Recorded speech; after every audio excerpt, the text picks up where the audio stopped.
Think about this. An airplane that flies at 37,000 feet that uses an ADI to maintain a straight and level flight for thousands of miles can still use the horizon as a reference point. Today's video will be about this flat earth genius, Kevin Bobick. But you think boats are going over a curve at sea level? Do you really think that's logical? Of course it is.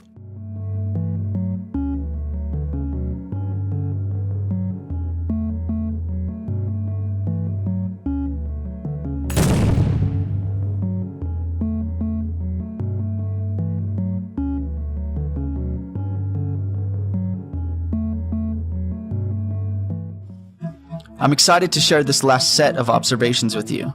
It's an aspect that completely destroys the globe religion that the truth community needs to be aware of. Oh, some new evidence. This will be interesting. If you're at a northerly latitude facing northwards and you watch the stars for a while, you will notice that they appear to rotate counterclockwise around a point in the sky. This point is roughly aligned with the star Polaris, which we call the North Star. If you were to then travel south for a while, and at the equator, all the stars move directly east to west through the sky. Then, heading towards the southerly latitudes and facing south, you will see a whole new batch of stars you couldn't see in the north, and they will again be rotating around a point in the sky, though this time clockwise instead of counterclockwise.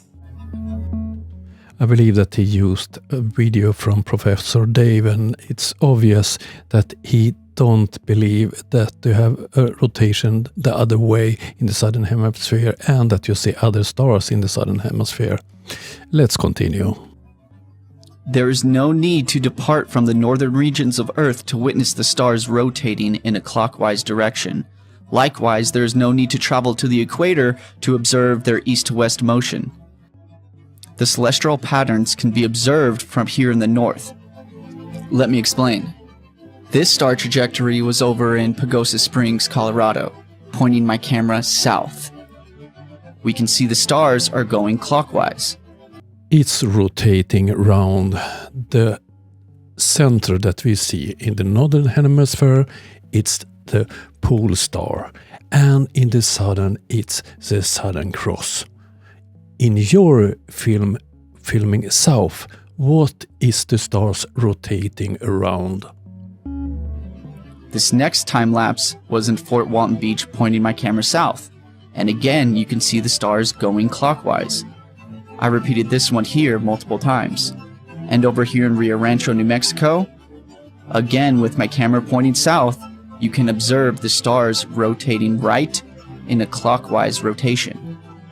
You might ask, why are we getting this effect in the northern hemisphere if it's supposedly proof we live on a spinning planet? It's a fact. He's really that stupid. He don't understand it. Oh dear. Well, first of all, this cannot be used as a proof of a spinning globe if it's not subject to the latitude of the observer and can be observed in different locations on Earth, especially if we can observe the stars going right in a clockwise rotation north of the equator, pointing the camera south. That this video is filmed far north on Earth, heading north, is easy to anybody with a little bit of knowledge to understand. The stars are rotating anti-clockwise, and the polar star that they are rotating around is high up on the sky. That means you are far north. If we are standing outside looking directly up, our eyes will reach a limit. We can't see forever. This is referred to as the zenith. Zenith is the point straight up from an observer standing on Earth. It has nothing to do with imaginary limitations of your eyes. You have the same view if you look straight forward or straight up. It's no difference. This is so damn stupid. The zenith relates to the point in the sky directly above the observer. If you're able to observe the horizon doing a 360-degree spin, that would be considered the azimuth. This is how celestial navigation works. You need a flat horizon to use a sextant. A flat horizon is necessary because the sextant measures the angle of elevation from the horizon to a celestial object, and a curved or obstructed horizon makes this measurement unreliable.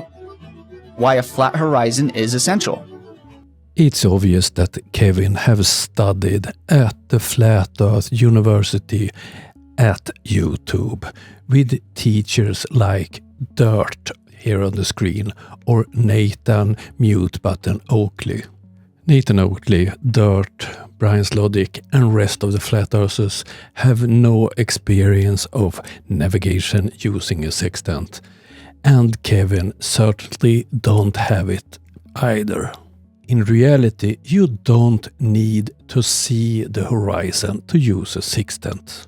If you're out at sea at night, it's pitch black, you don't have the moon. How do you see the horizon? You don't, but still you can use the sextant. That's a fact. I have used my sextant up here in Lofoten in northern Norway, with high mountains surrounding the sea. It's no problem to use a sextant.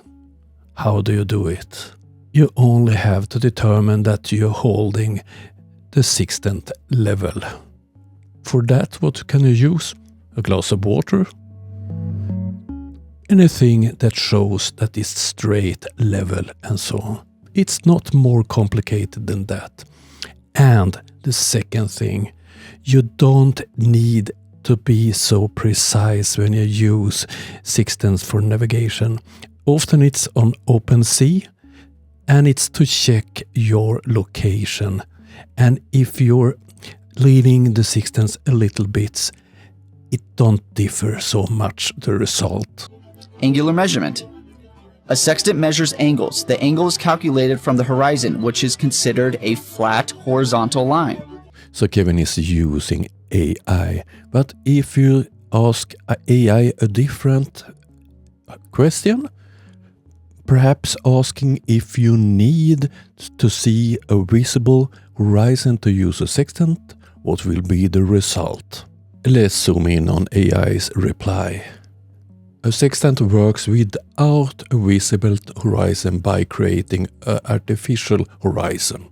And AI mentions several different methods you can use if you can't see the horizon.